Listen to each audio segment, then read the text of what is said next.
Hai, Assalamualaikum. Jumpa lagi Real Seram YouTube channel bersama dengan Nathan. Selamat malam, selamat siang, selamat kembali dengan Real Seram YouTube channel.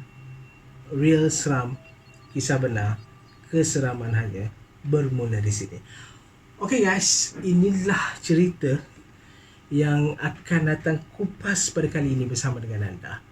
Ceritanya adalah berkaitan dengan sejenis bunga yang dikatakan membawa pelbagai misteri, kisah seram, tafsiran mistik kepada kebanyakan orang.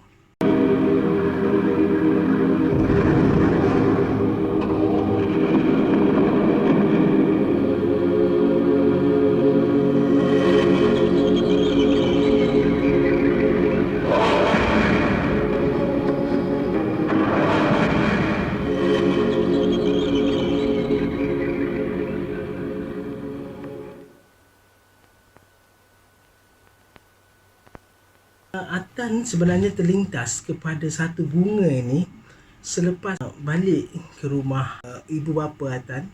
Okey, bila Atan balik ke rumah ibu Atan, Atan terlintas berkaitan dengan bunga ini bila Atan melihat orang yang di depan rumah ibu Atan itu tengah berkemas-kemas di halaman rumah dia. Jadi Atan ingatlah masa kecil-kecil dulu kita orang ni adalah berkumpul di rumah depan tu semata-mata untuk melihat berkembangnya lah bunga yang diberi nama bunga bakawali. Dan bunga ini memang ia akan berkembang guys pada pukul 12 malam lah pada masa tu kan. Dan bila disebabkan dengan sifatnya begitu, banyaklah mistik-mistiknya dan mitos-mitos yang berkaitan dengan bunga ini. Bunga bakawali, misteri dan mistiknya sama-sama kita kupas dengan Nathan. Dan bunga bakawali ni juga guys yang membuatkan dia menjadi satu bunga yang orang anggap dia sebagai satu bunga yang agak mempunyai unsur-unsur yang misterinya. Selain daripada berkembangnya pada waktu malam, pukul 12 malam, pukul 1 pagi, bunga ini juga guys, dia adalah bunga yang mengeluarkan bau yang sangat-sangat harum masa dia berkembang tu. Itu yang orang pelik dengan bunga ini. Dan mana tahu kalau bunga-bunga ininya, mana tahu kan, takut sebenarnya memang ada unsur itu, wallahu alam. Dan antara mitos-mitosnya guys, dan bunga bakawali ni dia akan berangsur-angsur menguncup apabila terkena dengan cahaya matahari. Itu peliknya sifat bunga ini. Dan dengan sifat-sifat inilah ianya dikait dengan unsur-unsur seram, misteri dan mistik guys. Kepercayaan orang dulu-dulu, orang lama-lama, orang yang tua-tua, ada sesetengah mereka menanam bunga bakawali ini kerana bunga bakawali ini dikatakan salah satu bunga yang boleh menarik rezeki kepada mereka.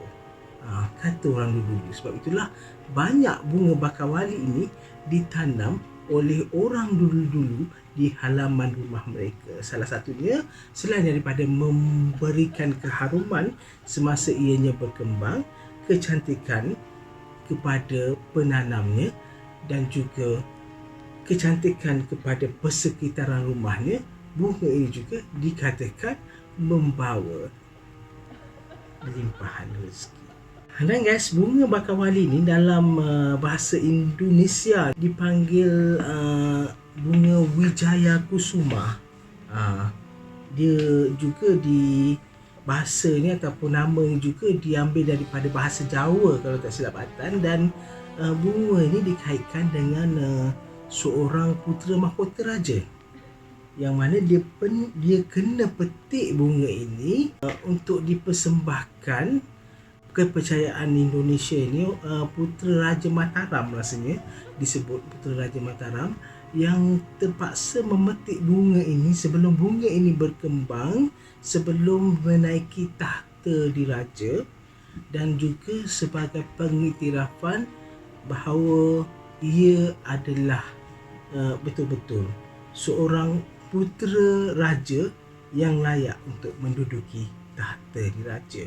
Katanya ia adalah kepercayaan nenek moyang Raja-Raja Mataram ini, dan Nathan tak pasti Raja Mataram ni ialah raja apa, di mana dan sebagainya kan. Kalau anda ada cerita, bolehlah kongsi dengan Nathan di komen, okay? Supaya kita sama-sama share perkongsian seram berkaitan bunga bakar wali. Okey guys, berkaitan dengan bunga bakar wali ni juga, macam yang Atan cerita tadi lah, Atan terlintas teringat tentang bunga ini bila Atan balik ke rumah ibu, ke rumah mak. Atan tanyalah juga dengan mak Atan, bunga ini orang dulu-dulu tu tanam, memang semua orang ke tanam? Jadi mak Atan kata tak, bunga ni adalah bunga yang orang dulu-dulu tak suka pun tanam juga sebenarnya, walaupun tengok banyak rumah yang ada kan.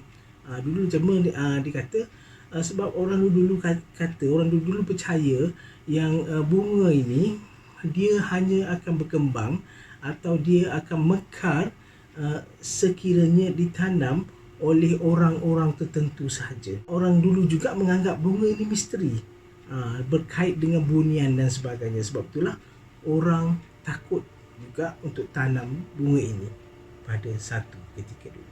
Mak Atan berceritalah juga tentang khasiat bunga ini, sebab dia kata pada zaman dulu tu, dia kata rumah jiran Atan lah kiranya kan, sebab depan rumah Mak Atan, dia kata yang jiran Atan tanam ini adalah bunga itu ramai yang mempercayai dia boleh mengubat penyakit, seperti penyakit kencing manis, penyakit darah tinggi. Dan orang katalah, mengikut kata Mak Atan, dia kata orang dulu kata kalau kita ambil air embun yang jatuh di atas kelopak yang mekar di bunga bakar wali ini, ia boleh menyembuhkan rabun mata. Dan Atan pun Google lah, mencari-carilah sumber-sumbernya di internet juga, dan Atan menjumpai bahawa salah satu khasiat bunga bakar wali ini juga boleh menyembuhkan rabun. Dan sejauh mana kajian saintifiknya atau dalam bidang perubatannya, itu Atan tak boleh jelaskan, sebab Atan pun tak tahu sebenarnya kan. Bunga bakar wali ni juga guys, ada yang mendakwa adalah satu bunga, sejenis bunga yang digunakan juga oleh masyarakat dulu sebagai salah satu bunga di antara bunga-bunga yang digunakan untuk merawat sihir. Jadi, bila bunga ini digunakan untuk merawat sihir, bunga ini dikatakan ada penunggunya sendiri. Dan untuk merawat sihir tersebut juga, katanya bunga ini hanya boleh digunakan pada masa ia mekar dan berkembang. Sukar juga sebenarnya guys, sebab bunga ini dia punya sifat dia, bila dia dah kena cahaya matahari, dia akan menjadi layu. Perlahan-lahan dia akan layu. Jadi susah nak guna masa dia segar kan, sebab dia ni segar, mekar, berkembang pada waktu malam 1 pagi. Maksudnya kena berbomoh lah, ataupun kena melakukan upacara tu pada waktu tersebut lah guys kan. Ini adalah dua benda ataupun dua kisah yang Nathan jumpa dalam pencarian Nathan di internet. Okey, satunya Nathan jumpa bunga ini, ada satu kisahnya, ada seorang perempuan ini dia tertidur. Okey, tunggu bunga ini berkembang, dia tertidur, dan bila dia bangun, dia melihat kawasan bunga itu dikelilingi oleh putri-putri yang cantik jelita. Ada juga terjumpa dalam tulisan, okey, bunga ini juga adalah bunga yang dikaitkan dengan penjagaan bunian. Dan menurut sumber itu, Atan rasa Atan akan screenshot letak kat atas ni. Dia kata bunga ini dijaga oleh bunian pada waktu ia berkembang dalam pukul 12 malam itu, dan akan menjadi layu pada waktu subuh.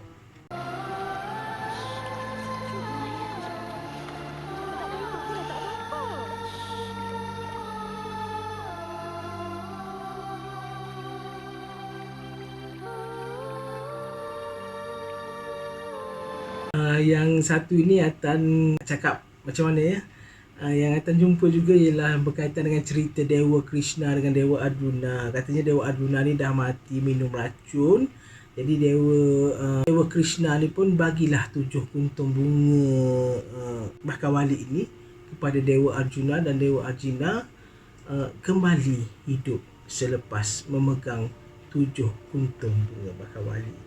Kepercayaan berkaitan dengan boleh menghidupkan orang mati ini, okey, kepercayaan bunga Bakawali boleh menghidupkan orang mati ini adalah kepercayaan orang kuno Hindu.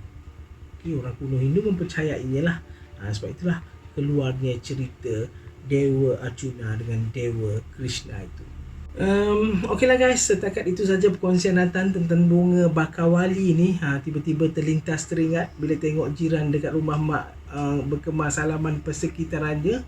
Apapun yang pentingnya, yang nyatanya tidak adalah kajian saintifik ataupun tidak adalah bukti-bukti yang nyata, bukti-bukti yang jelas tentang kepercayaan, tentang khasiat dan juga tentang kehebatan bunga Bakawali ini dalam bidang-bidang perubatan, dan tidak ada juga maklumat yang jelas berkaitan dengan misteri dan mistik bunga Bakawali ini seperti yang diceritakan di dalam internet ataupun daripada mulut ke mulut.